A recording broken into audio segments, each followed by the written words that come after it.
혹시 성경 읽다가 이런 적 없으세요? 창세기 읽을 때는 완전 드라마처럼 재밌는데 시편으로 넘어가면 갑자기 시인이 된 기분? 그리고 로마서 가면 이게 무슨 말이지? 하면서 머리가 복잡해지는 거. 도대체 성경은 왜 이렇게 다양한 스타일로 쓰인 걸까? 사실 저도 처음엔 이게 너무 혼란스러웠어요. 왜 하나님은 그냥 쉽게 한 가지 방식으로 쓰지 않으셨을까? 그런데 알고 보니 이게 성경을 더 풍성하게 만드는 비밀이었어요. 오늘은 성경에 나오는 세 가지 주요 문체, 이야기, 시, 담화가 왜 필요했는지, 그리고 그게 우리한테 어떤 의미인지 함께 알아보려고 해요. 준비되셨나요? 구독과 좋아요도 눌러주세요. 그럼 시작할게요. 먼저 이야기부터 볼게요. 성경의 거의 절반, 약 43%가 이야기 형식이에요. 창세기, 출애굽기, 사무엘서, 복음서, 사도행전. 우리가 좋아하는 성경 이야기들 대부분이 여기 속하죠. 근데 왜 하나님은 이렇게 많은 걸 이야기로 남기셨을까요? 사실 이야기는 사람의 마음을 여는 가장 강력한 도구거든요. 예를 들어 볼게요. 만약 제가 성실하게 살아야 합니다. 이렇게 말하면 어때요?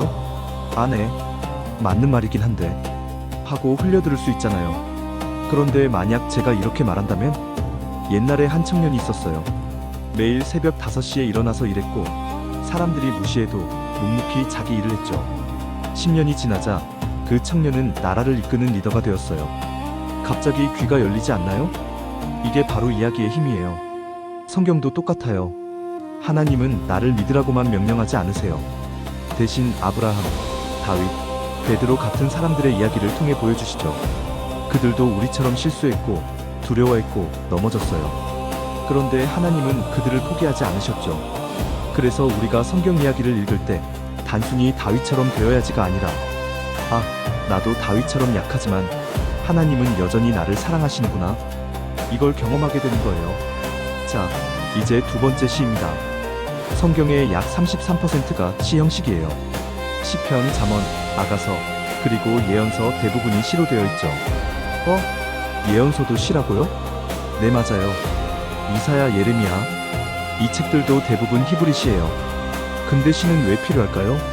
시는 논리가 아니라 감정과 상상력으로 말을 걸어요. 예를 들어 시편 23편, 여호와는 나의 목자시니 내게 부족함이 없으리로다. 이 한 문장이 무슨 뜻인가요? 신학적으로 풀면 하나님은 공급자시다, 이렇게 설명할 수 있겠죠. 근데 목자라는 단어 하나로 우리는 푸른 초장, 잔잔한 물가, 인도하시는 손길, 이 모든 걸 느끼게 돼요. 그래서 시편을 읽을 때는 이게 무슨 뜻이지 보다 내 마음이 어떻게 움직이지를 느껴보는 게 중요해요. 하나님은 우리의 감정도 소중하게 여기세요.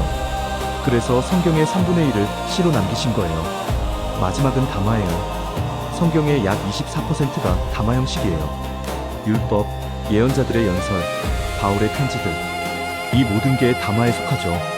담화는 쉽게 말하면 논리적으로 설득하는 글이에요. 예를 들어 로마서를 보면 바울은 이렇게 말해요. 모든 사람이 죄를 지었고, 로마서 3장.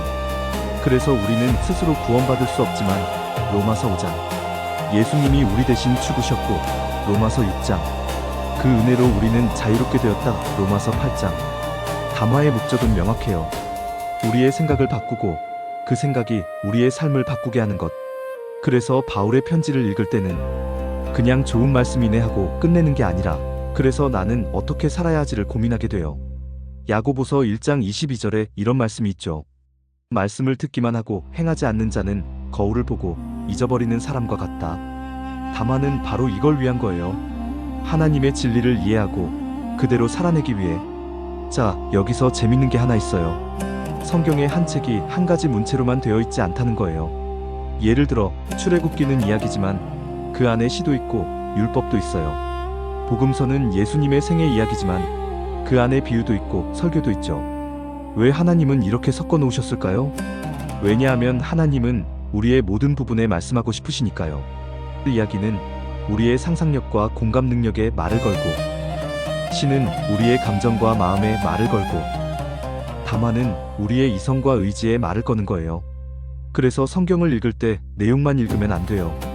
어떻게 쓰였는지도 중요해요. 오늘 우리가 본 것처럼 성경은 단순한 종교책이 아니에요. 하나님은 이야기로 우리에게 공감하시고 시로 우리의 마음을 만지시고 담화로 우리의 삶을 변화시키세요. 다음에 성경을 펼칠 때 이렇게 물어보세요.